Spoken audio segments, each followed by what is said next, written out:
Kaixo eta ongi etorriak saio berri batera gaur azaroak 8 ostirala elkarrizketa bakarra izango dugu. Gaurkoan Ane Ablanedorekin egongo gara hizketan. Zapalduon pedagogia edo nola aske hazi, hezi eta bizi liburua argitaratu dute Aneren iritzi artikuluekin. Eta honen inguruan hitz egitera dator. Baina honekin hasi baino lehen goazen gure betiko edukiarekin.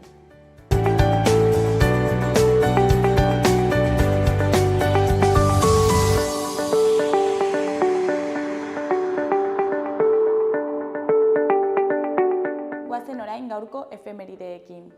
Gaurko egun batean, 1671 Matalaz plaza publikoan exekutatu zuen Frantziako armadak zuberotarren altxamendua gidatu zuen erretorea. Urte batzuk geroago, 1833an, Gipuzkoak lehen karlistadan parte hartzea erabaki zuen. Egun berean, baina 1939an, Hitler hiltzen saiatu ziren Munitzen lehergailu batekin. Eta bukatzeko 2003 urtean, Baionako trenbideetan mus txapelketa antolatu zuten demoek.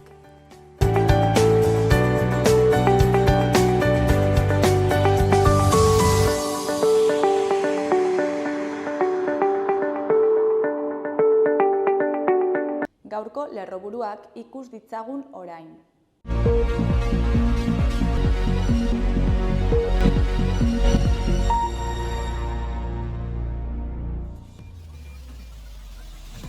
Nafarroko lehendakariak ziurtatu du Nafarroa laguntzen ari dela eta jarraituko duela, danaren ondorioak arintzeko.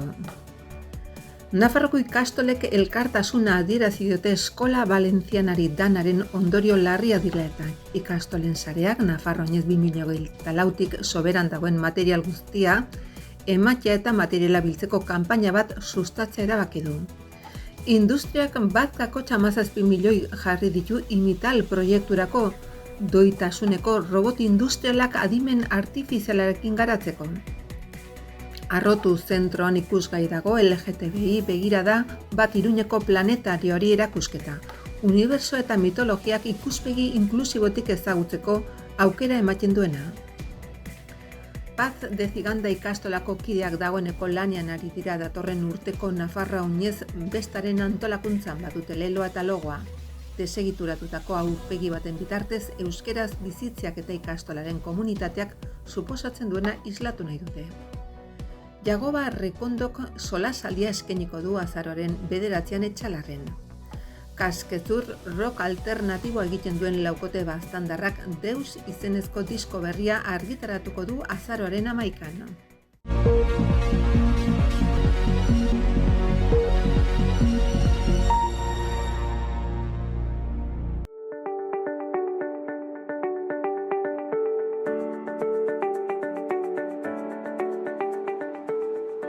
Errepasatu dezagun asteburu honetarako agenda. Ostiralean, Arturo Kanpion abesbatzaren emanaldia egongo da Euskaldunon biltokian, Txantrean. Arturo Kanpion abesbatzaren 20. urteurrena dela eta emanaldia egingo dute Txandreako biltokin. Arratsaldeko 8etan hasiko da emanaldia. Larun batean, alde batetik, Manpin jaialdia Tomasitaren etxe kaskorra egingo da Mendillorriko Zibiboxean. Hainbat espazioren azterketa sensoriala proposatzen da. Helduek eta aurrek harreman afektiboak eta fisikoak elkarrekin esperimentatuz materialetatik eta egitura espazialetatik abiatuta.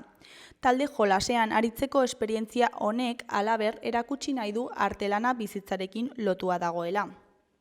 Beste alde batetik aurrentzako joskintza tailerra egingo da Euskaldunon biltokian, Txantrean. Aurrentzako joskintza tailerra antolatu du biltokik. 10 aurrentzako tokia egongo da eta aldez aurretik izena eman behar da. 8-12 urte bitartekoei zuzenduta dago eta tailerraren prezioa 10 eurokoa da. Goizeko 10 eta erdietatik ordu batak eta erdi bitartean egingo da ikastaroa. Jarraian, Antxoaingo bizilagunek Printze Txikia liburuaren irakurraldi publikoa egingo dute goizeko 11etan. Irakurketa jarrai eta banatua egingo da, ekitaldi herritarra baita. udaletxeko bilkura aretoan eta hitzordua eta adin guztiei zuzenduta dagoen doako jarduera da.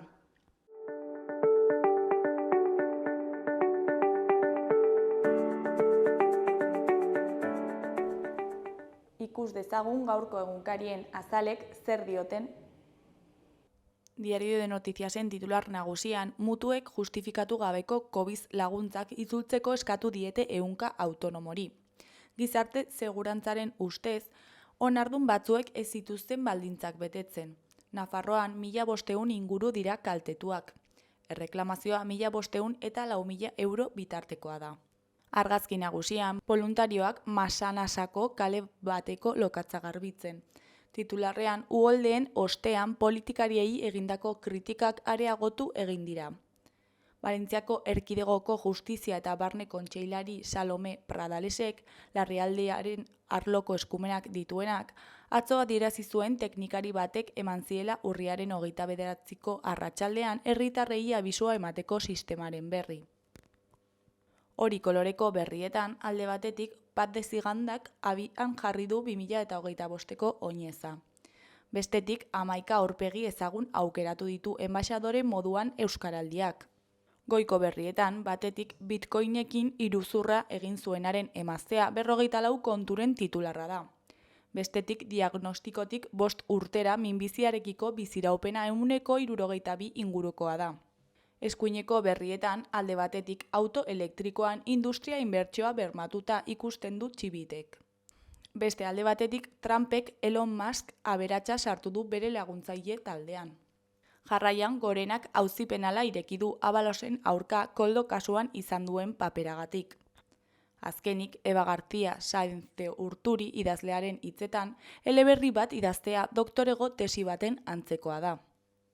Diario de Navarraren titular nagusian, Gorenak Abalos ministro ohia ikertu du ustezko 4 deliturengatik. Auzitegiak arakatuko du Koldo sareak txalet bat eta pisu bat erabili izana ordaindu ote zion. Argazki nagusian, Maria Belez de Mendizabal eta Irati Merino Pardo Nafarroako osasun zerbitzuko erdizainek paiporteko kale bat zeharkatzen dute, danak suntsituta. Titularrean, etenik ez duen Nafarroako laguntza. Diario de Navarrak erizain voluntarioak eta foruzainak laguntzen ditu hondatutako eremuan. Goiko berrian, itxaropena Nafarroan minbiziaren aurka hurrengoa da. 24.000 diagnostikatuk bizirik iraun dute. Beheko berrietan, alde batetik 100 salaketa baino gehiago kriptomoneten iruzurragatik. Beste alde batetik, El Txanklazo elkarte gastronomikoak meka gomidatu du berriro. Azkenik duela 19 hilabete lizitatutako N121A errepideko obra baten prozesua gelditu da. Gara egunkariaren titular nagusian, EAEko Justizia Auzitegi Nagusiak Errioxa JDKaren alde egin du eta betoa jarri dio Arabako Mahastiakri. Euskal Autonomia Erkidegoko Auzitegi Nagusiak babestu egin du Errioxa JDKaren kontseilu arautzaileak Arabako Mahastiak mahatxietarako ardoak merkaturatzeko aldi baterako baimenaren aurka jarritako errekurtsoa. Argazki nagusian, Euskal Herritik Valentziara joandako suhitzaileak ditugu. Hauen hitzetan, hilabeteetarako lana dago, izugarria da.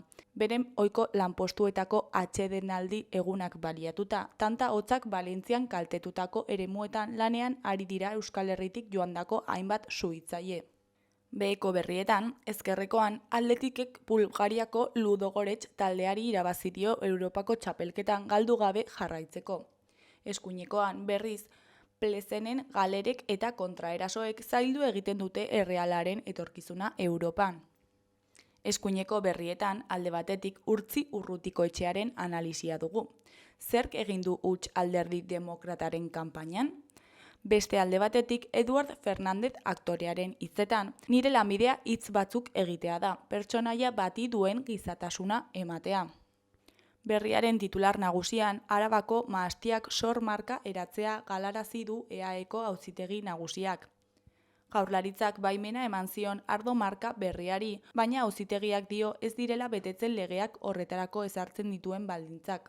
Marka berriaren sustatzaileek hilabeteko epea dute Espainiako Auzitegi Gorenera jotzeko. Eskuineko argazkian bai den dugu, titularrean legatuaren aldarria. Bidenek historikotzat jodu bere agintaldia, eta Trumpi agindu dio gobernua modu baketsuan eskualdatuko dutela. Beheko argazkian Euskaraldiaren enbaxadoreak ditugu. Titularrean, Euskaraldiaren enbaxadore jardun dute 11 herritar ezagunek. Erdiko berrian Floren Ahoiz Iratzar Fundazioko lehendakaria dugu. Honen hitzetan, taupada atzerakoiak sumatzen ditugu. Kezkagarria da pentsatzea Euskal Herria irla bat dela. Honen eskuineko berrian, gaur 8 estreinatuko dute goazenen 11. denboraldia, Makusi plataforman. Euskal Herria irratiaren titular nagusian, Unai Zabaletaren hitzetan, pospoloaren itzulerarekin heldu da gure zirkua Iruñerrira. Gure zirkoaren karpa muntatuta dago Burlata eta Atarrabia artean. Prest dira gaur hasi eta azaroaren 30 magia sortu eta jendearengana iristarazteko. Aurre salmentako sarrera batzuk gelditzen dira oraindik eta takilan ere eskuratu ahal izanen dira zenbait. Eskuineko berrietan, goikoan, Iruñeko udalaren aurrekontuen inguruko akordioa aurkeztuko dute gaur udal gobernuak eta PSNek. Iragarritako akordio politiko baten kronika da hau, izan ere Nafarroako gobernuaren aurrekontuak onartu eta gero argi zegoen hiri buruzagikoak helduko zirela. Behekoan, alde zaharrean egiten diren ekitaldiak deszentralizatzeko bilera egin dute udaleko hainbat alorrek. Helburua da herritarrei kultur eskaintza hurbilekoa, doakoa eta kalitatezkoa izateko aukera ematea haien bizilekoa edozein dela ere.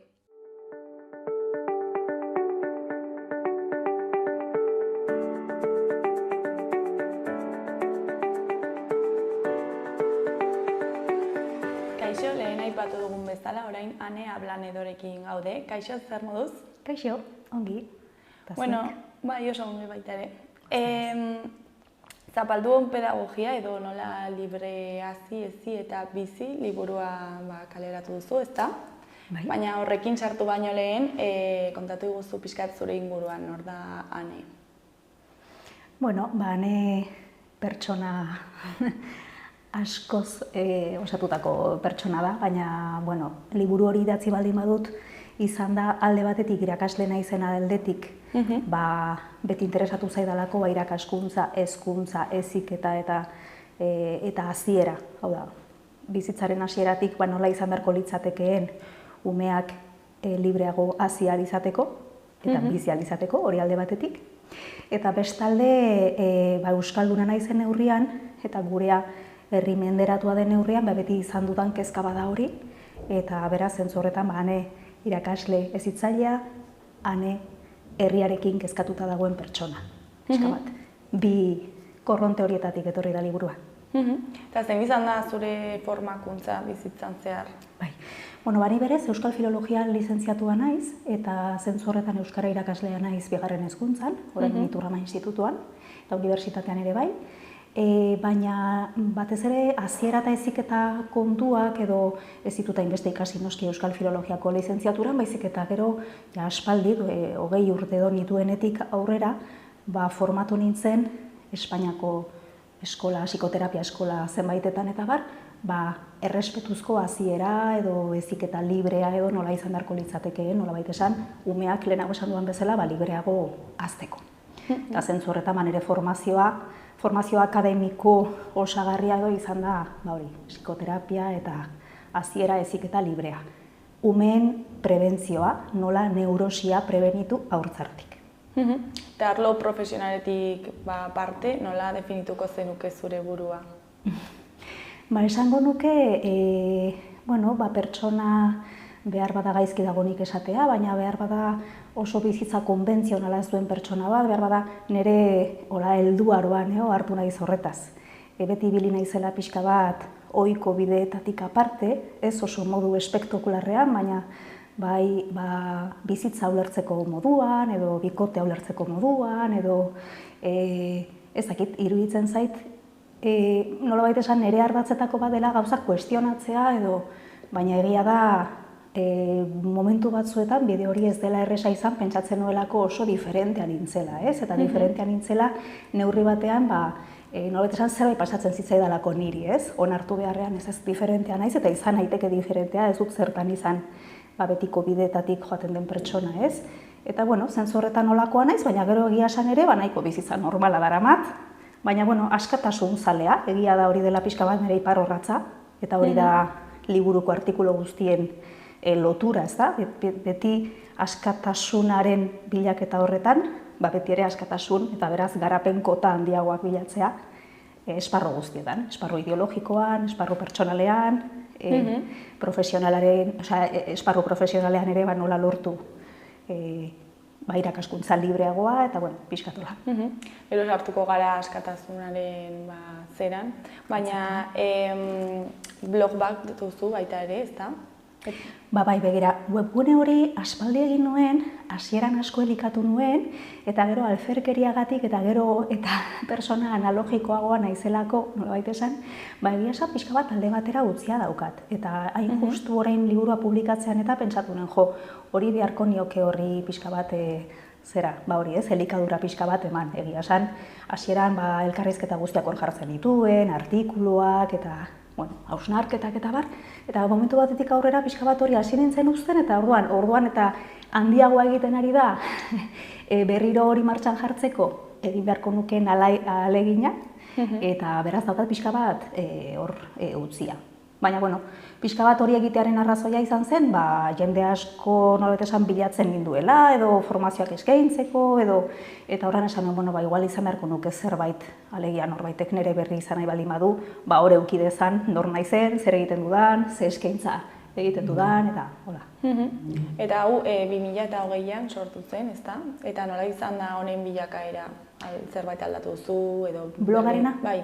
Ez, esate dizut, hasiera batean asko inplikatu nintzen eta iruditzen zait txukuna dagoen hori, baina egia esan pixka bat obsoleto gelditzen ari da, ze jendeak pentsatuko du, onaino jarri baldin baditu gauzak, seinale gero ez duela ez eraportatu, ez? Eta ez da hori hainbeste, baizik eta hori hor dudala pixka bat gauza gehiago sartzeko. Gero gogoratzen naiz pandemia etorri zela eta horrek suposatu zuen pixka bat baitare bizien hankaz goratze horretan, nik uste dut, albo kaltetako bat nire bizitzan izan zen, webgunea pixka gelditu dela alde batera. Eta formakuntzak ere egiten dituzu? Bai. Eta zeren ingurukoak dira? Hasi nintzen, ikasiko jardunaldi pedagogikoetan eta ikasiko lagunekin kolaboratzen eta hori ikastaroak eskaintzen, beti ere hezitzailei eskainiak edo gurasoei eskainiak, ez?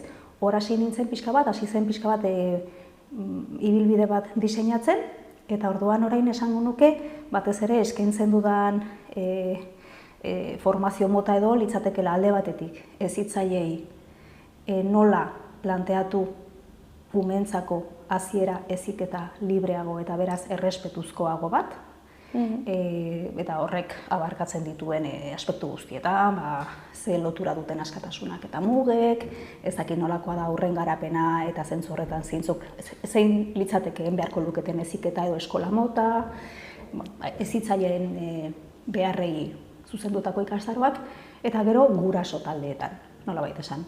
Horiek lirateke pixka bat nire bi esparruak. Eskaintzen dituan formazioak maila horretakoak dira. Egia da, azken aldi honetan pixka bat hori eten nahi izan dudala, batez ere, iruditzen zaidalako ekarpen handia edo egin dudala, Euskal Herriko ikastola askotara joan naiz, eskola askotara joan naiz, baina ez dudala hori jasoan nolabait esan idatziz, ez? Eta orain horri pixka bat etena jarri nahi izan dio, eta zuzen ere ekarpen hori idatziz emateko. Eta orain baditut orain beste proiektu batzu, beste liburu batzuenak, horren ingurukoak. Eta heziketa libre horretaz oso urrun gaudela, uste duzu? Bai. Askatasuna beti izan da, guk ezagutzen ditugun, gure mendebalde honetan ezagutzen ditugun gizartetan, kontrako ematen badu ere, baina askatasuna nahiko ukatua dago. Gainera, behar bada oraingo moduetan, askatasunaren itxura handiagoa du denak, baina horrek ez du esan nahi, aske bizi garenik edo askatasuna benetan zaintzen denik, ez? Eta heziketa gizarte baterako integrazioa bermatzen duen prestaketa den neurrian, heziketa ere urrun dago, haurrak aske estetik, nolabait esan, ez? Egia da, beti egon direla, heziketa konbentzionala existitzen denetik, beti egon dira proposamenak eta Egon da jende pixka bat zirikatzailea edo nahi izan duena pixka horretatik aparte egiten den beste ziketa bota bat eskaini, eta zentzu horretan beti egon da, baina orain ere esango nuke dela momentu bat non pilpilean dagoen hezitzaileen kontzientzia hori gauzak beste modu batera egin nahi izateko, ez. Kontua da, estruktura bera zalantzan jartzen ez denean, azkenean dena aldatzen da, baina denak segitezan berdin, ez. Osea, benetako askatasunaren bila, erakundeek daukaten benetako izaera kuestionatzen hasi behar dugu. Eta horretatik oraindik urrun gaude, ez? Orduan egia da eskolak, ikastolak, ikastetxeak aldatzen ari dela, eta neurri batean gauza batzuk aldatzen ari dira benetan, ez naiz ni orain, etorriko esatera egiten den guztiak ez duela balio. Baina iruditzen ze beti gelditzen garela pixkat motz, ze benetan kuestionatu beharko genukena litzatekelako estruktura bera. Eta zentzu horretan umeak ez dira aske. Eta askatasunaz ari gara, baina kontzeptu oso zabala da. Zer da zuretzako askatasuna? Oso definizio zaila duen kontzeptua, hasteko. Orduan ez naiz ni pretenziosa jarriko eta hemen zera definizio bat bota, ertz askotatik begiratzen alda, disiplina askotatik begiratzen alda, hausnarketa luzeen ondorioz, eta orain esango nuke niretzat askatasuna dela, baina orain niretzat eta pintzekin hartuta eta niri balio didalako. Inondik ere ez katedra ezarri nahian, baina askatasuna da izan ahal izatea. Abstraktua da, eman dezake oso poetikoa, baina pixkat hori da. Hau da, batzutan askatasunaren kontzeptua definitzera goazenean, askotan definitu nahi izaten dugu mugekiko duen harremanaren arabera, edo ez dakit, edo zerbaitek ondorioa baldin baduia orduan ez dara aske, edo erabaki hori ez da askea izan, edo hor bai dugu nahasmendu handiak, ez da. Orduan, azkenean, noski mugak egongo direla, noski gure ekintzek beti ondorioak izango dituztela, noski beti erabakiak hartzen ditugula, nolait esan kondizionatuta, eta esan edo baina hori ezinbestean da horrela, bizirik gaudelako eta bizitzak badituelako bere zaugarriak, ez? Hasteko mugak ditugula, eta, en fin. Orduan, askatasuna litzateke nire ustez, guzti horren barnean zu izan ahal izatea. Hau da, guzti hori ez dadila egon jarria, hain zuzen ere, zure izate hori ukatzeko. Horrek balio du maila personalean, balio du maila kolektiboan, balio du maila nazionalean.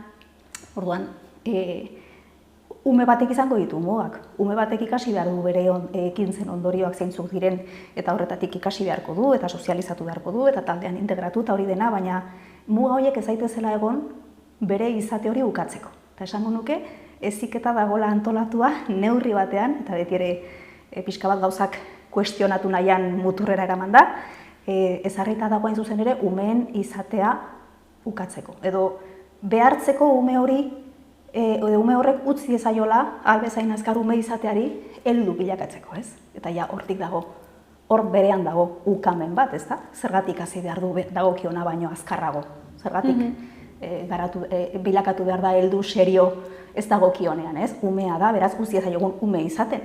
Eta ume izaten uste horretan egongo dira mugak, egongo dira, baina hori, galdetu jazu askatasunaren kontzeptua edo definizioa, niretzat litzateke orain izan ahal izatea. Horrek laguntzen du, esan nahi dut, pixkat abstraktua izan daiteke, baina ni izan ahal baldin banaiz, onartuko dut, inguruko konfigurazioa ez da, baina. Osea, ez da mugak ez dituen kontzeptu bat, baizik eta izanaren askeagoa izateko nahia, ez? Claro, eske bestela kondenatuta geundeke, hau da, aske izateko mugagabetasun batean bizi behar bagenu, kondenatuta geundeke libre ez izatera. Eta hori da askotan gertatu dena da, askatasunari buruz daukagun kontzeptua hori baldin bada, beti iritsiko da momentu bat non esango dugun, claro, eske ez da posible aske izatea. Eta nola zen posible aske izatea, orduan onartu beharko dugu, nola bai desan gatibutza, ez da. Ez da gatibutza, eta ez da paradisu bat, non dena posible den, eta mugagabe garen, ez? Hori da, hain zuzen ere, askatasunaz egin dugun ideia bat gehiegizko mugetatik sortua, ez? Hain gatibatuta sentitzen gara, hain estu non pentsatzen dugun aske izatea izan behar dela, kristona, ez?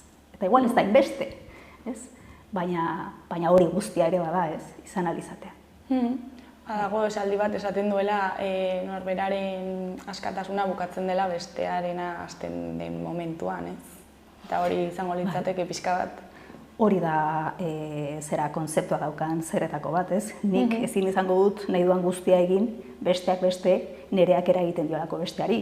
Eta horren nola biziko gara harremanean, ez? Eta harremanean bizitzeko prestatuak gaude, eta gizakiak izaki soziala gara, ez? Baina horretara iritsi gabe ere, hau da, nahi dudan guztia egitea baldin bada, orduan besterik gabe hil behar dudalako, ja horregatik bakarrik egongo nintzateke kondenatuta libre ezin izateko. Esatu zu orduan, ez? Nik ezin izango dut nahi dudan guztia ezagutu, hasteko hil egingo naizelako, eta ez dualaiko izango denbora materialik nahiko nuken guztia egiteko, ikasteko, ezagutzeko. Horren esan nahi dut, haude gauza batzuk, behar bada, muturrera eraman da,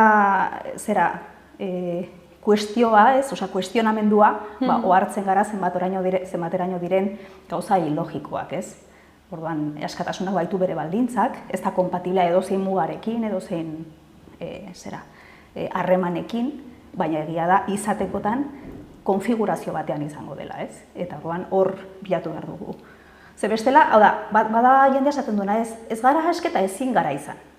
Eta ni horren kontra reberatu egiten naiz, karo, ez da existitzen neutralidade bat eta gero askatasuna, hau da, ez gara aske, baina neutralitatean gaude.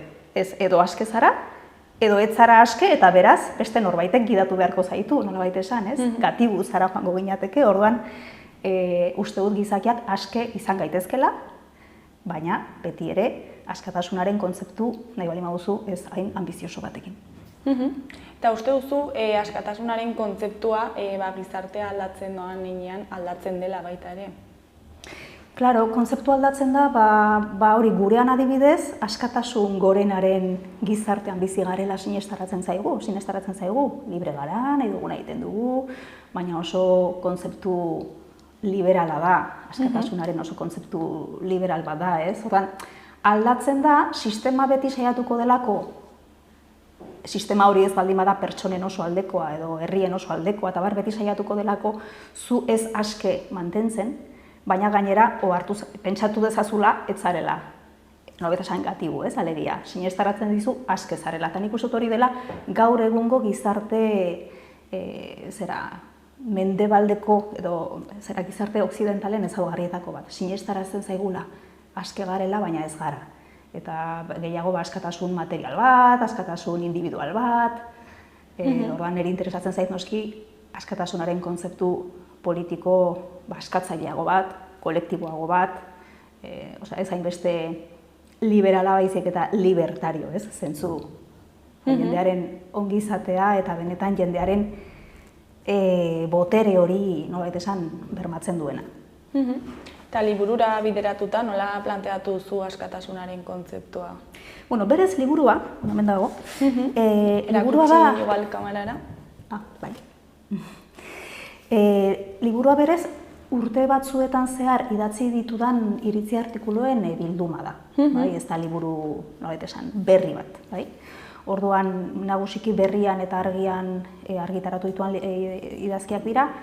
Eta askatasuna banatu dut 3 esparrutan, nolabait esan, edo askatasunaren kuestionamendu hori, ez? Alde batetik heziketari begiratuta, nolabait esan, nolako eskola beharko lukeen, zer da askatasuna, zer da umeen askatasuna, zer da umeen errespetua, ez dakit.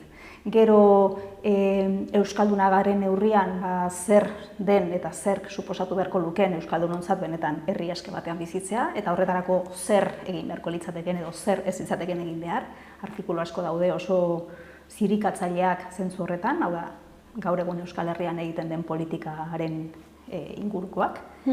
Eta gero, hirugarrenik pixkat harremanak ere bai, ez? Zenbateraino ditugun harreman estereotipatuak, etiketak, konfigurazio batzuk, bikotearenak edo laguntaldenak, eta pixkat hori ere kuestionatu izan dut, artikulu batzutan. Eta gero, badaude beste batzuk, non bat egiten duten, bai aurren askatasun individual hori, nolabait esan, heziketarekin zer ikusia duena, eta euskal heziketak zer egin beharko luken ume horiek libre garatu ahal izateko baita maila nazionalean ere, ez? Orduan, pixka bat 3 esparru edo 3-4 esparru horiek laudeke askatasuna dute ardatz, artikulu guztiek, edo lotura, baina, bueno, 3-4 esparru horietan sailkatuak.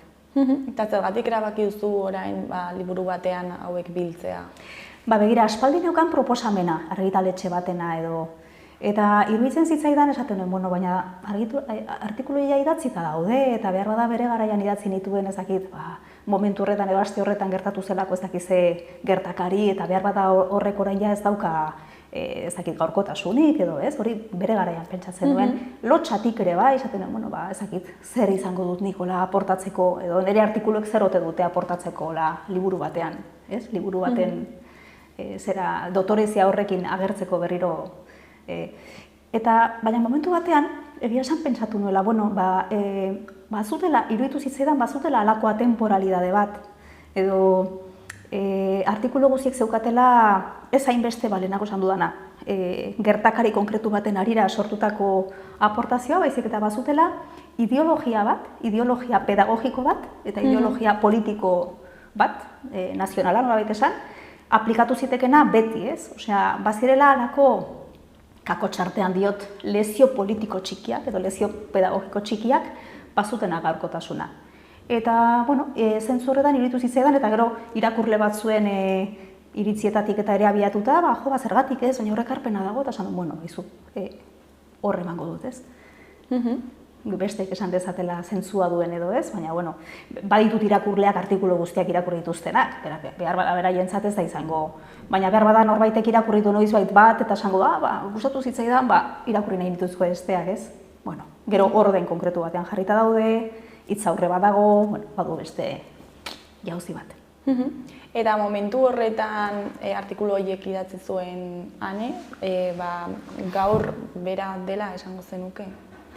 Hori zen, hain zuzen ere, nire buruari jartzen nion eragozpenetako bat, ez? Esaten jo, baina halako artikulu idatzi nuenean, igual idatzi nuen, ez dakit, amorrutik, eta igual horrek orain ez halako amorrua sortzen, edo igual orain idatziko nuke beste tonu batekin adibidez, ez? Edo beste baten kasuan, kontzeptua iruditzen zaitu igual ez dukela orain horrela definituko.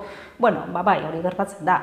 Ni ez naiz lehengo bera, baina oro har bai, ez? Osea, funtsean hor defendatzen dudan bai politika edo bai pedagogia egiteko modu bat antzekoa dela esango nuke. Orduan, pixka rekonziliatu nahi zalegia, igual orain beste modu batean esango nuke. Baina orduan hala esan zenuen eta ongi dagoela ere, ez? Bai, momentuko emozioa, ez? Bai.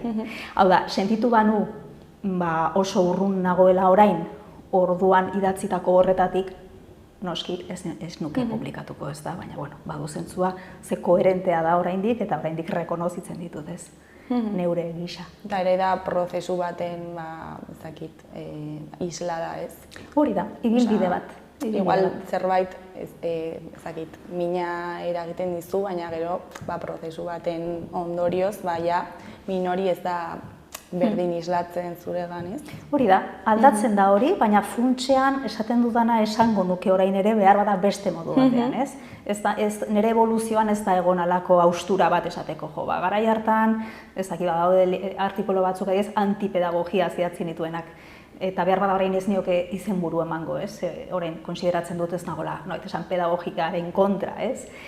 Baina artikulu horretan hori kuestionatu nahi izan nuen, ez? Pedagogiak adiez bazuela umeak modelatzeko borondate implizitu bat, eta bueno, orduan, igual orain ez nuke horrela izendatuko, baina funtsean hori bera esango nuke, ez? Igual beste modu batean, beste lotura batzuk eginez, baina, azkenean 6 urtetako artikuluak dira, eta, igual, azkenean gaiak oso antzekoak dira denetan, edo gaiak edo egiten dudan ekarpen hori nahiko antzekoa da denetan, orduan hor ere ikusiko da behar bada diferentzia, ez? Egongo daitezkela garai batzuetan amorru gehiagotik, amorru handiagotik egindakoak, baina igual gero beste garai batean beste freskotasun badaukate, ez? Zen autor ere evoluzio bat ikusten dela. Eta izenburua zergatik aukeratu zenuen? Hor badago keinu bat, hasteko Pablo Freire zenari egiten zaiona, artikulu bat ere idatzi nuen bere garaian Zapalduaren pedagogia izena zuena, eta hasteko pixka bat halako keinu bat, ez? Begi kiskada bat Freireri, hori alde batetik. Gero dago pedagogia hitza, iruditzen zait, pedagogiaz asko idazten dudala, baina era berean badaude artikulu asko direnak pedagogia egiteko, ez pedagogiaz, baizik eta pedagogia egiteko herriarekin, ez? Pedagogiaren bi zentzuak erabiltzen ditut izenburuan. Hori izan zen arrazoietako bat pedagogia hitza sartzeko. Pedagogia hitz egiten dute batzuk, baina beste batzuk ez dute pedagogia hitz egiten, baizik eta herriari nik egin nahi diodan pedagogia bada, esateko, beste modu batean jokatzen dugun, ez? Eta gero zapaldu hitza iruditzen zaite jarri behar nuela, ze artikulu guztia daukate zapalkuntza estrukturalak antzemateko eta gainditzeko borondate bat, ez? Herriaren zapalkuntza, personaren zapalkuntza estruktural horiek, ez eziketan gorpuzten den askotan, orduan zapaldu, pedagogia, gero zapaldu on, alegia, ni hor sartuta, eta gero askatasun hitza ere agertu behar zela iruditzen zitzaidan. Askatasuna delako lehenago ere esan dudanez, halako ardatz bat, orduan nola libre hazi, hau da, haurtzaroa, ezi, hau da, ezitzaile gisa, eta bizi, ez, harremanei buruzko artikuluak eta pixka bat ere hemen sartzeko, ez, badaude batzuk, nola izan gintezke libreago, nola bizi gintezke libreago gure harremanetan, ez, orduan, bueno, ez zen erresa izan, eskatu nuen ere aholkua edo laguntza pixka bat irakurle leialoiei edo lagunei eta bar, eta bueno, azkenean hori atera zen. Izenburu luzea geratzen zaigu. Bai, luzea, baina era berean iradokitzailea iruditzen zait, ni behintzat identifikatzen naiz. Uste dut izenburuak ongi biltzen duela liburuan dagoena. Gero.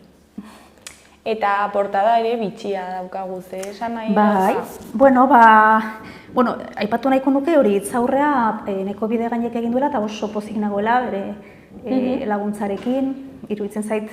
Hasieran ez nuen pentsatzen inork hitzaurrea egin ziezaiokenik, hain zuzen ere oso liburu pertsonala delako, oso neretik egina.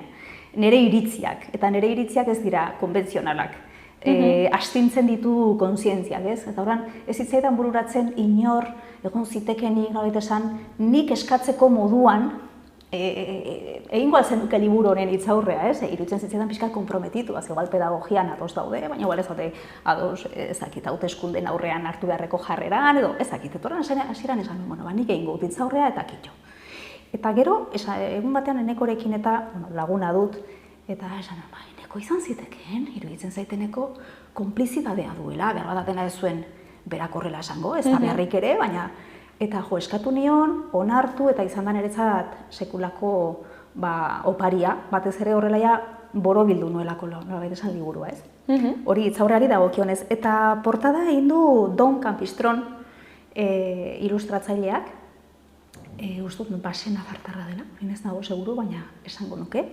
Eta, argitaletxeak proposatu zian bere izena, eta nik onartu noski, hasteko Domek askotan ilustratu dituelako nire argiako artikuluak. Hau da, askotan tokatu izan zaio, ez beti berari, egon direlako argian beste ilustratzaile batzu, baina askotan tokatu zaio nire asteroko edo hileroko artikulu hori ilustratzea, ez? Orduan, ezagutzen ninduen, nolabait esan nire estiloa, nire aire hori, eta gero persona, ez dut maila personalean gehiagi ezagutzen, baina kontatu jatenagatik, irakurri diodanagatik persona apurtzailea dela iruditzen zait, emakumea ere, hori nahi nuen, eta azkenean pozik nago egin duen lanarekin, iruditzen zait oso alaia dela, eta hori batzuk liburua ikusita ala esan diate, alaia da, badu haurtzaroaren freskotasun horren islada ere, herriaren noski, mapa, eta hori da pixka bat historia.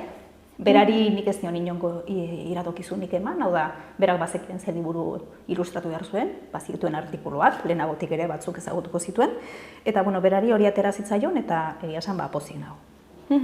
Eta nola irudikatzen duzu liburu horren irakurleak?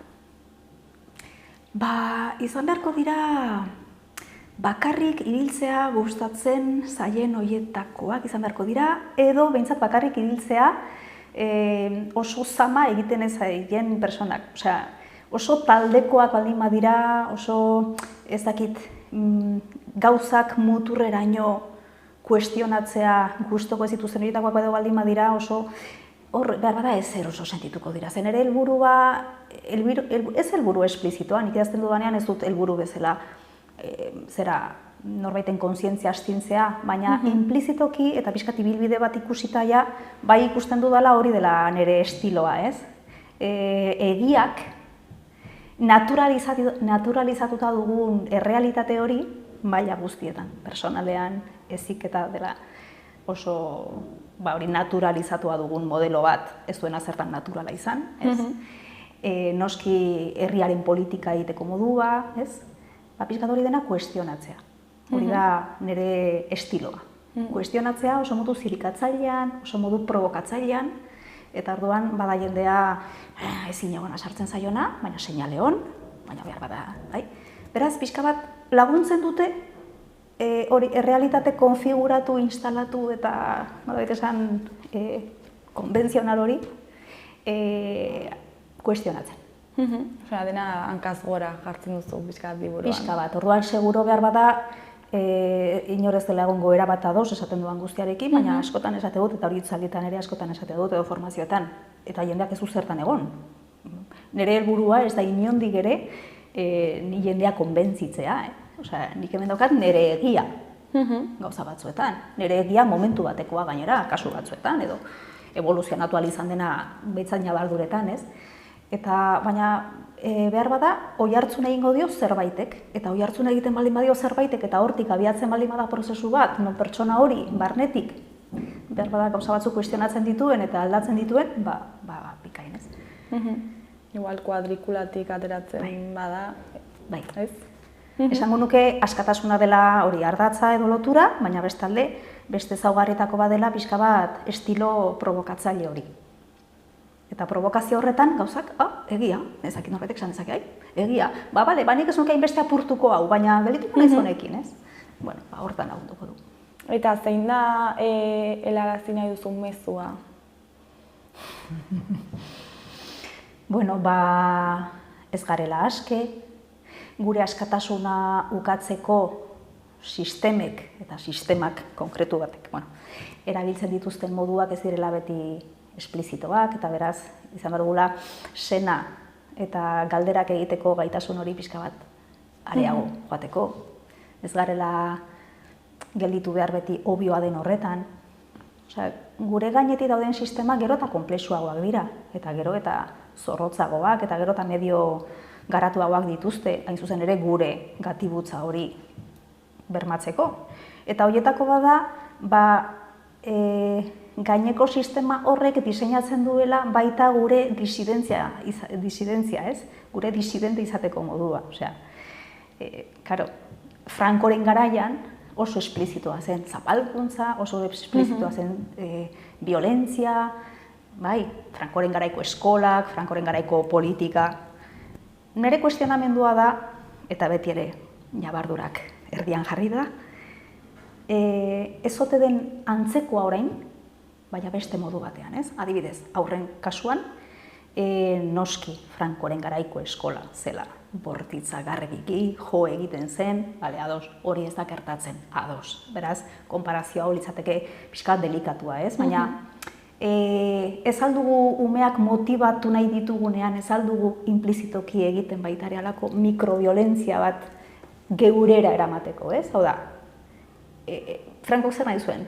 Gu izatea modu batekoak, eta orduan erabiltzen zuen bere esku zegoen guztia, gu, bai? Orain, noski, violentzia hori ez da hain esplizitoa, ez da hain gordina, beraz horregatik diot konparaketa izan daitekela pixka delikatua, baina azkenean sekitzen dugula umeak bideratzen geurera, ez? Beste modu batean. Eta, nik nahiago dut modu hau, egia da, baina, ume batentzat behar bada, zailago da antzematea hor dagoen direktibismo hori, ez dakit, Francoren garaiko eskolan somatu zezakena baino. Eta, beraz, askoz ere gaitzago egiten altzaio horren kontra borrokatzea. Ez duelako detektatzen ongi nor den. Berak ondo ezadu, ez zaio gustatzen, inork bere bizitzak gidatzea, hori inori ez zaio gustatzen, hori manipulazioa da, baina era berean, ez dago inor, benetan nola esaten dionik, hau egin behar duzu, nik esaten dualako. Eta beraz, erreakzioa eta gaitasun hori pixkat erresistentzia egiteko, alegia nik hau ez du nahi eta hortik alden zen saiatuko naiz, zailagoa da. Ez? Hori maila guztietan, ez? Herriaren kasuan, orain demokraziarena saldu zaigu, demokrazian gaude, eta orduan dena gaude, baina demokrazian gaude, baina benetan demokrazia ote da, ez? Beste modu batzuk erabiltzen ditu, sistema zapaltzaileak Euskal Herriaren kontra, baina egitura ez da inbeste aldatu. Bueno, hori.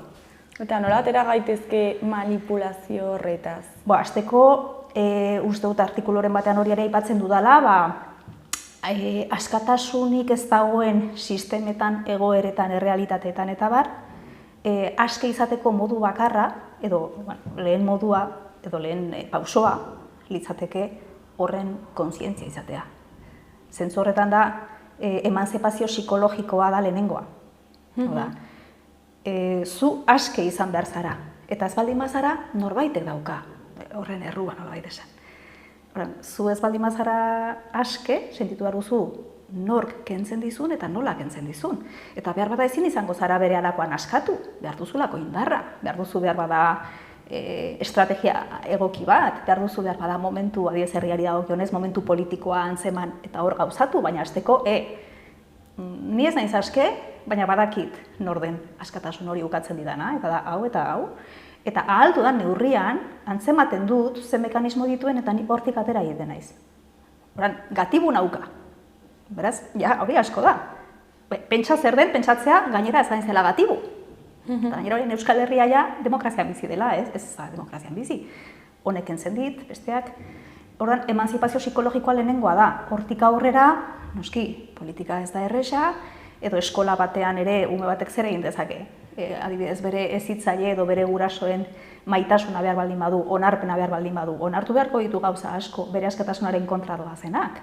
Baina, nik beti esatu dut adibidez maila horretan, ume batek egin nahiko lukeena, baina ezin duena egin askatasunaren kontrakoa baldin bada, ez? Noski ezin izango duela edozein gauza egin, ezin izango du bere gogoa egin beti, baina muga bat jarri behar dugunean, bere izatearen kontra doana, nolabait esan, hobeki da esplizitoki esatea, ze horrela behintzat gure kontra egin ahalko du. Bai, gu ez behar da aneren kontra edo ezagit edo Iñakiren kontra, ez hitzaile, baina bai, pixkat, agente edukatibo baten, entitate edukatibo baten agente garen neurrian gure kontra egin ahal izango du, eta behintzat, importantea da beti esplizito egitea. Eziketan, gu garenean, umeen askatasunaren ukatzaile kakotxartean, hobeki da hori esplizitu izatea, berak behintzat gure kontra egin ahalko duela. Eta ez, ibili...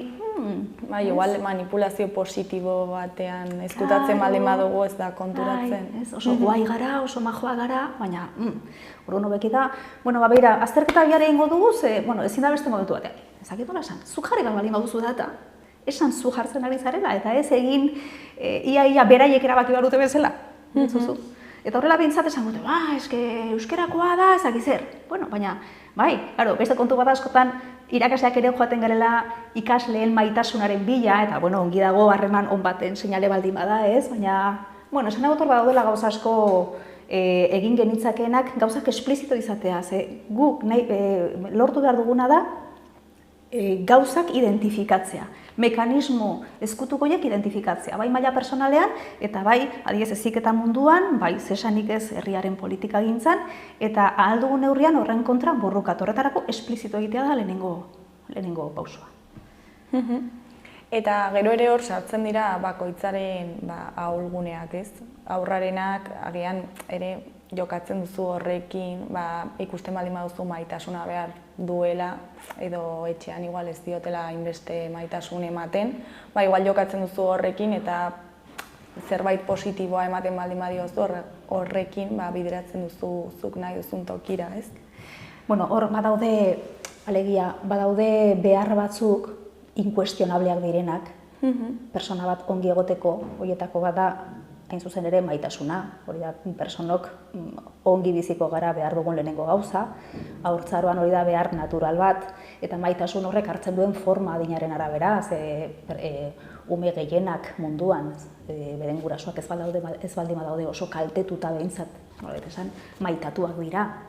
Baina horrek ez du esan nahi ume guztiei edo ume izan garen guztioi iritsi zaigunik beti gure gurasoen maitasuna, ez? Hori nik uste dut puntualizazio importantea dela, baina hori da gauza bat inkuestionablea eta hori beti egon behar da lehenengo lerroan, afektua, binkuloa, txikimendua, lotura, persona bati behar duen, den bezalakoa onartzen dugula sentiaraztea, hor gauza asko daude inkuestionableak direnak. Eta hori jarri beharko litzateke bereziki adin txikietan heziketaren lehenengo, horren prezioa ezin du ezerk ezarri, ez kontu akademikoek, beti lehen gauza da ume hori ongi egon dadila. Eta ume hori ongi egoteko behar du afektua.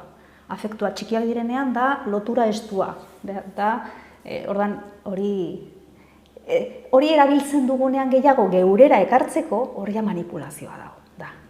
Nik maiteko zaitut eta horazuk ekin zazunik nahi dudana, ez? Baina horretara iritsi gabe badaude gauza batzuk, hori jarri beharko genituzkenak erdigunean, baina karo, hori erdigunean jartzeak implikazio pedagogiko handiak ditu. Hori erdigunean jartzeko aldaketa asko egin beharko lirateke aurre hezkuntzan, lehen hezkuntzan. Ze adiez lotura bat persona batekin ez da egiten berez. Horrek eskatzen du denbora, horrek eskatzen du harreman esklusiboa adin txikietan, horrek eskatzen du proba asko pasa behar dituela persona horrek jakiteko benetan persona horrekin kontatu dezakela, eta hori horrela izan alizateko ratioak asko jaitsi beharko lirateke, umei egiten zaizkien eskakizun akademiko nabet esan, eskakizun akademikoen maila asko jaitsi beharko litzateko, esan dut, jarri dudala erdigunean gauza bat obioa dena, baina obioa delako hain zuzen, horrek implikazio handiak lituzke inguruan. Gai hau emango luke luzerako, bai, baina egingo ez dut azkeneko galdera. Zer da liburu honetaz espero duztuna orain behin argitaratu dela? Begira, hori da behar bada liburu bat publikatzeak ematen didan lotxarik edo handiena, ez? Esan dut, bani etorri naiz hona, gustora egon naiz zurekin hizketan, baina ematen du, elkarrizketa honetatik espero dela ezaki liburua saltzea edo argitaletxean esaten diate, etorri beharko guzu Durangora eta sinadurak eta olako gauzak, benetan, egiten dit atzeraka, ordan, nik egin dut, gainera ez dut egin, orain, urtetan egindako liburua, hor jartzen dut, eta jendeak irakur dezala, zerbait, behar bada ez osoki ere, eta begira, espero dudana da gehiago maila personalean, hori, lehenago esan dizudanaren aritik ere nolari naizen orain beste proiektu batzuk buruan, idatzi nahian, eta pixka batea ematen didan, lehenengo liburu honek bigarren baterako indarra, ez? Bigarren bat, bigarrena idatzi nahiko nuen, beste bi proiektu edo ditut. Bata erdia adostua, eta da pixkat heziketa edo hasiera librearen inguruko liburu teknikoago bat, nolabait esan, ekarpen pedagogikoa edo jasoko duena, eta bestea pixka bat nolako heziketa konkretua beharko lukeen libre izateko euskal heziketak, ez? Eta pixkat halako izenburu bat edo badugoan, eta da heziketa librea herri menderatuan. Nolabait esan, ez? Horrek hartzen duen forma partikularra. Orduan, hori, jendeari zerbait atximur bat egiten baldin badio bere adimenean, pixkat gauza kuestionatzen hasteko, horrekin pozik gelituko naiz. Hori da, nire liburuarekin duan pretentsioa. Baina, artikulak idatzi izan ditudanean bezala, hau da, norbaitek klik bat eduki dezala bere buruan zerbaitetan. Eta gero, maila personalean, hori izan dadila abia puntua beste proiektu batzutarako. Mila esker gurekin hitz egiteko tartetxo bat ateratzeagatik. Zurei. Eta ea ikusten dugun bigarren atal bat. Eskerrik asko. Ondo segi. Berdin.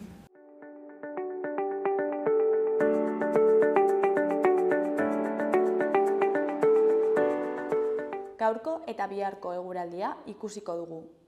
Gaur, ostirala, giroa argia izango da, aurreko egunetan baino hodeitza handiagorekin. Goizean goiz, hegoaldean lainoa eta behe hodeiak agertuko dira. Goizak aurrera egin ahala, erdi mailako hodeiak eta goi hodeiak ugarituz joango dira. baina arratsaldean baliteke ostarte zabalak agertzea. Gauean berriro hodeitza handitu egingo da eta ipar partean euri pixka bat egin dezake. Hegoaldeko haizea ibiliko da eta tenperatura maksimoetan ez da gorabehera handirik izango, zertxobait jaitsi daitezke. Larunbatean giroa freskoagoa eta goibelagoa izango da. Goizean hodei dexente agertuko dira eta noizean behin euria egingo du, batez ere kantauri isurialdean, bertan zaparrada mardulagoren bat bota dezake. Arratsaldeak eta gauak aurrera egin ahala atertzera egingo du eta ostarteak irekiko dira. Tenperaturak behera egingo du, garairako ohikoagoak diren balioetara itzuliko da, eta maksimoak 16–19 graduren bueltan geldituko dira. Ipar-mendebaldeko eta mendebaldeko haizea ibiliko da, goizean kostaldean bixi ibiliko da. Igandean giroa goibelagoa izango da, behe-hodei dexente agertuko dira, batez ere kantauri isurialdean, bertan motel egongo da eta noizean behin euria egingo du. Goizean goizeko tenperatura aurreko egunetakoa baino hotzagoa izango da, maksimoak aldiz larunbatekoen antzerankoak izango dira.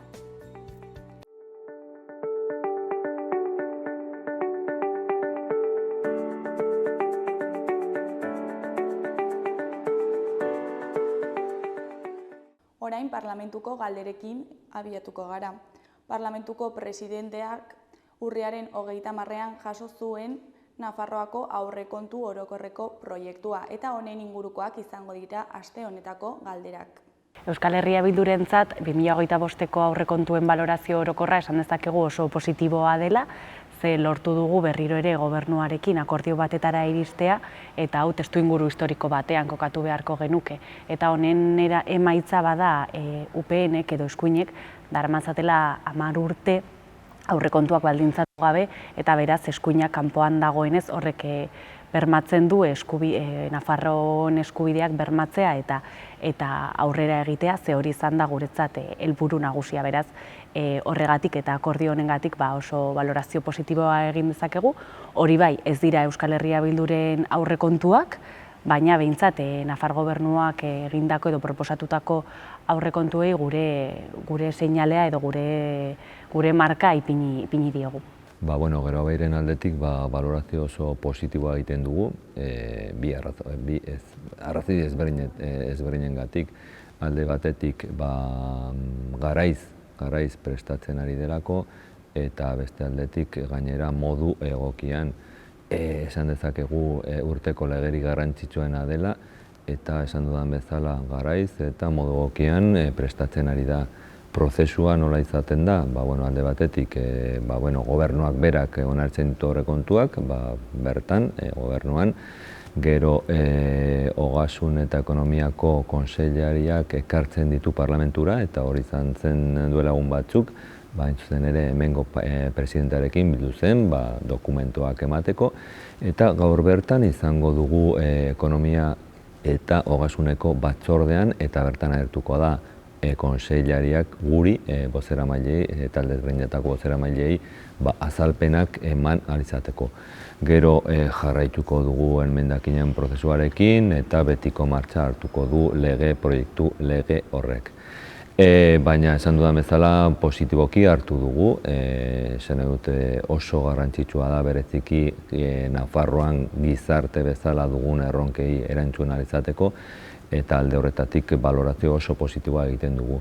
Gogoratu behar dugu 2015ean hasi ginen bide ezberdin bat, garai urte hortar arte eskuina beti egon zen boterean eta beste motak politika egiten ziren eta urte horretatik aurrera erabat ezberdina izan da. Lortu dugu 10. urtez jarraian eta hori ere azpimarratzekoa da akordio bat alderdi aurrerakoien artean, zen ere PSN, gero Abai eta Kontigo Zurekin alde batetik eta beste aldetik EH Bildu, eta gure ideia nagusia jasotzen dira proiektu horretan, beraz alde horretatik pozik berriro esaten dut. Bagenuen aldez aurretik akordio programatiko bat 3 alderdien artean eta kasu honetan jarraipena ematen zaie aurrekontuekin akordio horri, beraz alde horretatik pozik esan dudan bezala. hemen gaude 2025. Urteko aurrekontuak aprobatzeko atarian, gainera atrio honetan, atari honetan, eta berriz ere 2015-etik hona, pasa dira urteak aurrekontuak adosten, eztabaidatzen eta aprobatzen. Eta hori nik uste dut zorionekoa dela, ezta? Zeren, UPNek ezin izan zituen azken aurrekontuak aprobatu eta geuk, alderdi aurrekoiok aprobatu ditugu aurrekontuak. Aurrekontu hauek, diru gehiago daukate, espansiboagoak dira, eta gehien bat arlo sozialera doaz, ez? Hemen ikusten dugu erakusketa bat, justu giza eskubidei buruzkoa, ez da?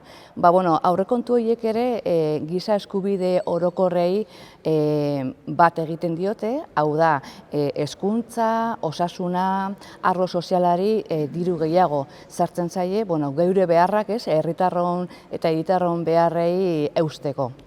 2025ko aurrekontu hauetan, funts gehien edo diru kantitate gehien jasoko dituzten arloak, esan dezakegu 3 direla. Hori bai, kapitulo 1 kenduta, kapitulo 1 dira soldatak eta bar, orduan hori kenduta esan dezakegu dela osasungintza, gizarte eskubideen departamentua, eta gero lurralde kohesioa. Lurralde kohesioa gainera garrantzia hartzen du, ze batez ere udalekiko bideratzen da dirua, eta horrek bermatzen du baita ere udaletara dirua iristea. Bai, azken urteotan gertatu den bezala, izango dira bereziki osasungintza, denok dakigu pandemiaren ostean zer gertatu den ez bakarrik hemen, zoritxarrez baizik eta estatu osoan, eta esango nuke beste tokitan ere bai, baina bereziki estatu osoan zer ari den gertatzen osasungintzarekin. Arazoak daude itxaron zerrendekin, arazoak daude lehen arretako zentroekin, eta beraz arazoak dauden bukatzeko, saietuko gara behintzat, kontseilariak hartu zituen neurri batzuk, bideratzen ari dira, baina horretarako ere bereziki behar dira partida horretarako, ezta, eta ildo horretatik jarraituko dugu lan egiten, hain zuzen ere itxasoren zerrendekin bukatzeko, eta lehen arretako zentroetan, arreta hain zuzen ere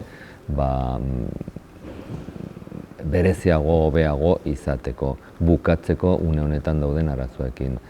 Hori arlo horretan, baina badaude beste arlo batzuk ere, hezkuntzan ere, noski baietz, sartuko dira partida importanteak, giza eskubidea departamentuan ere bai, eta bizitzan ere bai, etxe bizitzan barkatu esan nahi nuen, etxe bizitzan denok dakigu une honetan ziurazki herritarrontzat osasungintzak eta etxe bizitza direla arazo garrantzitsuenak eta ez badira garrantzitsuenarikoak, beraz alde horretatik joango dira funtse garrantzitsuenak, hain zuzen ere kalitatezko zerbitzu publikoak mantendu ahal izateko. Hori da gure helburua eta horretarako lan egiten dugu eta horretarako bideratzen dugu partida importanteenak. Gastu sozialaren barruan, hor daukagu gehien bat esan dugu, ez? Zerbitzu publikoak. Zeren zerbitzu publikoak egiten dute jendartea berdindu, ez? Aukera berdinean bizi. Eta hortan lehenengo arreta. Hor ikusten dugu, osasun arloan lehenengo arreta eskaz dabilela, hor dauzkagu zerrenda luzeak eta, horri ere pixka bat lantzeko eta hori jorratzeko dirutza gehiago ipintzen da aurrekontuetan, lehen arreta horri aurre egiteko, eta baita ere hezkuntzan 0-3 ziklotik aurrera, behar diren ere inbertsioak egiteko, ez?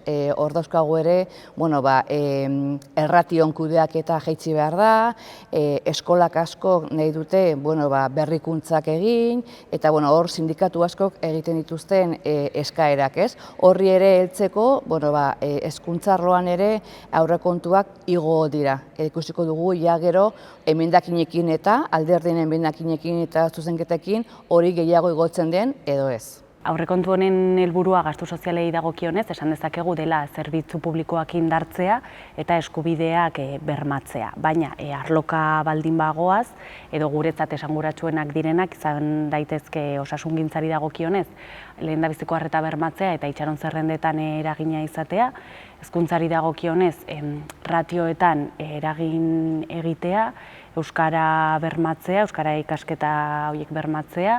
Zaintzari dagokionez egoitzetan dagoen arreta zerbitzuarekin plan bat egitea, honi buelta bat emateko edo behintzat errealitatera ajustatzeko, eta aberastasunaren banaketari dagokionez. Hainbatean aurreko galderarekin erantzun dizutet, baina azpimarratuko nahiko nituzke ere gure aldetik, gero beren aldetik zen motako garrantzia ematen diegun gure bereziki gure departamentuetan sartutako partidak. Alde batetik aipatut ere osasungintza, noski, esan dudan bezala herritarrontzat, guztiontzat, eta ez hemen bakarrik beste toki guztietan ere bai, arazorik garrantzitsuena ez bada, garrantzitsuena bai, eta horrexegatik bideratu dugu partida oso importante bat. Bukatzeko, edo behintzat saiatzen bukatzen dauden arazoekin. Gero beste aldetik industrian, azpimarratu behar dugu ere ze motako garrantzia dauka industria hemen, Nafarroan, gure BPG-aren 30, baina pixkat altuagoa delako, eta oso garrantzioa beraz. Gainera, une honetan murgilduri gaude transizio ekologiko batean, beste motako eredu batera ailegatzeko, jasangarriago, berritzaileago, leihoakarrago, beraz, horretarako ere sartu ditugun partidak importantea dira, hain zuzen ere, helburu hori lortzeko, transizio hori lortzeko.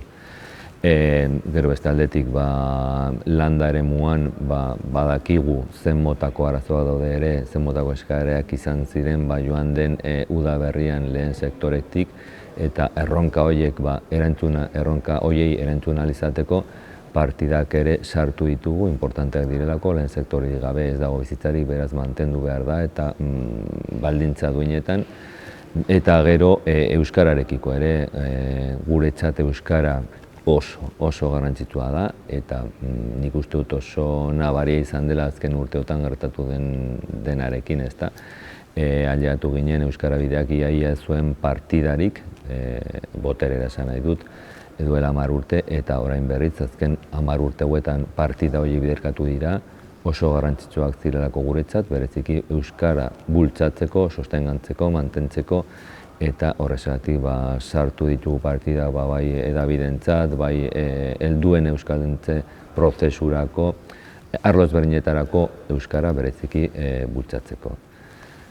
Horiek izango lirateke hein handi batean behintzat guretzat partidak importanteak, zergatik gure departamentuan daudelako eta departamentu horiek bultzatu behar dira. Guk aste honetan azpimarratu nahi dugun gaia bada etxebizitzaren arloa, eta honetan zonalde tentsionatuak deklaratzeko hasi den prozesua. Guretzat oso prozesu garrantzitsua da, ze aspaldidanik gatoz hau eskatzen, eta orain garrantzitsua da azaltzea. Orain adostu dena bada, onartu da legea hori deklaratzeko. Orain garrantzia da, ze deklarazioarekin batera, deklarazioak egin eta gero, gobernuaren artean eta udalen artean egin behar da plan berezi bat. Eta orduan guk indarra egin nahi dugu plan berezi honetan, eta plan berezi honetan adostu edo aurreraterako aldien neurriekin, ze dira bi instituzio honen bitartez, bai udalak eta bai gobernuaren bitartez. Orduan guretzat oso pausu garrantzitsua da, baina baita ere esan beharra dugu badaudela zonalde batzuk ez direla izango deklaratuak horrela, eta gu ere horietan lanean jarraitu behar dugula, konpromiso hori hartzen dugu. Bai, datorren osoko bilkurarako, datorren ez dugunean badugu osoko bilkura bat, eta beti hau kasu honetan kontrolezkoa da, eta sartu ditugu galdera batzuk, eta horien artean bat da Eusko eta Nafarroko Gobernuaren artean sinatutako EITB-ren inguruan hitzarmenari buruz. Aipatu den bezala, lehenago aipatu den bezala, guretzat euskara oso importantea da, bere bultzada, euskarari bultzada emateko, eta horretarako ere EITB-ek oso paper garrantzitsua zalantzabari jokatzen du. Horrexegatik funtsezkoak dira halako hitzarmenak bi gobernu artean sinatzea, eta horrexegatik dela gutxi sinatu zen azkena, berritu zen, eta horri buruz pixka bat jakiteko, ze mamia duen jakiteko galdera bat planteatu dugu datorren osoko bilkurarako. Pasaden ostegunean, hemen osoko bilkuran,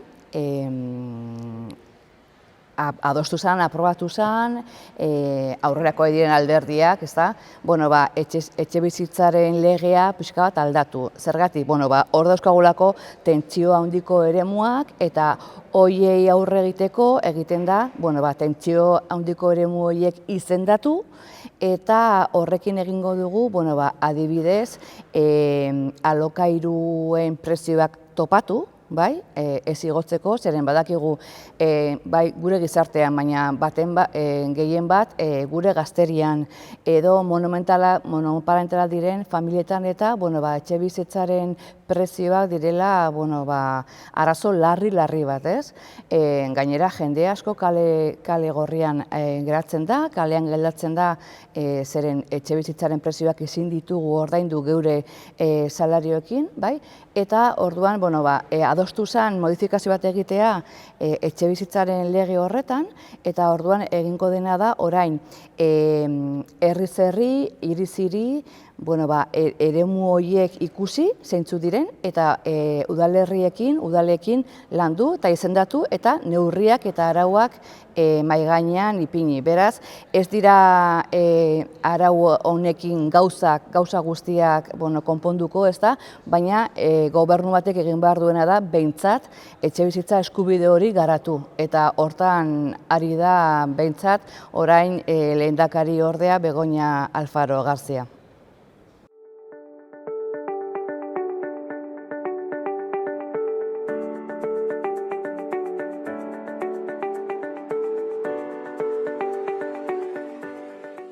Gaurkoz hau izan da dena, astelehenean itzuliko gara eduki eta elkarrizketa berriekin. Ondo pasa asteburua. Agur!